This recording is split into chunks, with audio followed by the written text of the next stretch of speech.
ये एहसान तो हमारा हुकूमत को मानना चाहिए, तो फिर पाकिस्तान लाहौर तक नहीं लखनऊ तक बनता। हमारा एहसान है। सोमवार को वक्फ संशोधन बिल के खिलाफ राष्ट्रीय राजधानी दिल्ली में एक मीटिंग हुई।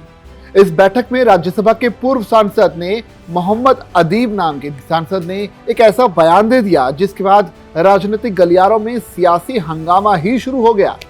मोहम्मद अदीब ने मंच पर कहा कि ये तो आप मुसलमानों का एहसान मानिए कि उन्होंने जिन्ना को मना लिया, वरना पाकिस्तान का बॉर्डर लाहौर नहीं लखनऊ तक होता।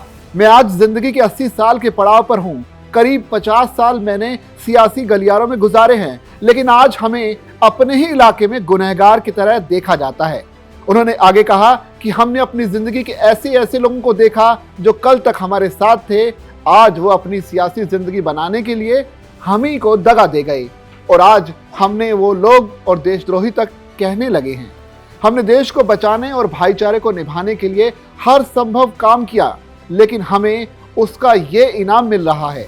बता दें कि जिस वक्त ये बैठक चल रही थी, उस वक्त मंच पर all India Muslim personal law board के सदर खालिद सैफुल्ला रहमानी के साथ जनरल सेक्रेटरी फजलुर रहमान मुजाहिदी, हजरत मौलाना अबू तालिब रहमानी और कई अन्य लोग मौजूद थे, लेकिन किसी ने भी उनके इस बयान को कोई रोका टोका नहीं की।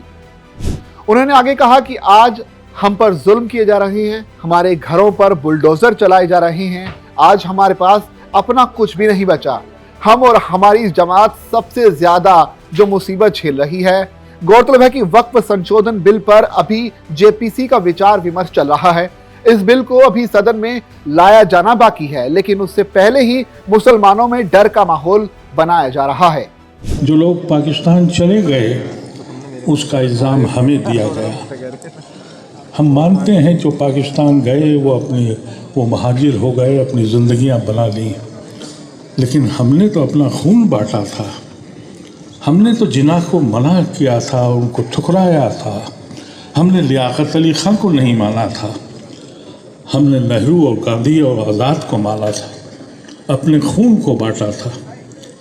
अगर हम जिना के साथ जाते और अगर उस वक़्त हम सब मुसलमान जिना के साथ जाते, ये एहसान तो हमारा हुकूमत को मानना चाहिए, तो फिर पाकिस्तान लाहौर तक नहीं लखनऊ तक बनता। हमारा एहसान है।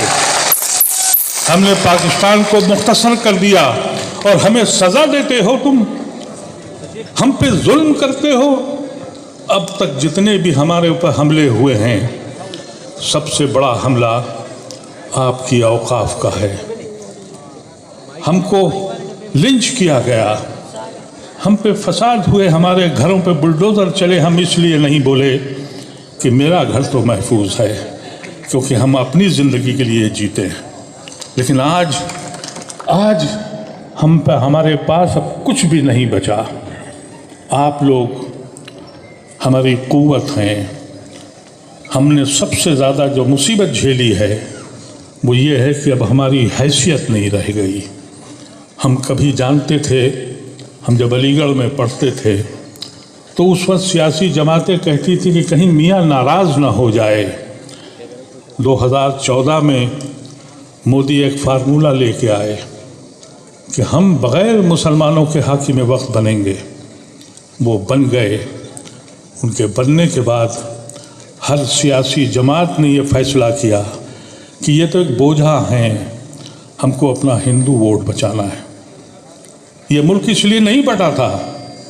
मौलाना आज़ाद ने जो बात कही थी कि वो ये जहन मुल्क नहीं बट रहा है, एक कौम बट रही है।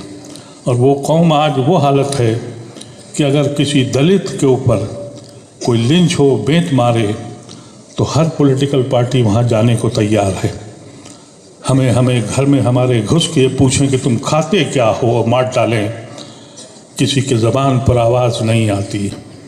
कैसी बदनसीब कौम है ये, अभी भी बटी हुई है, अभी भी अशराफ और पासमानदा में बुटे हुए हैं। अरे पूरी कौम पासमानदा हो गई है, बेहिस हो गई है, सो रही है। कब तक जागोगे तुम लोग? अपनी हैसियत को पहचानो। अगर आपको ये वीडियो पसंद आए तो आप इसे लाइक और शेयर कर सकते हैं। साथ ही इसी तरह की और भी वीडियोस देखने के लिए बने रहिए दैनिक जागरण के साथ।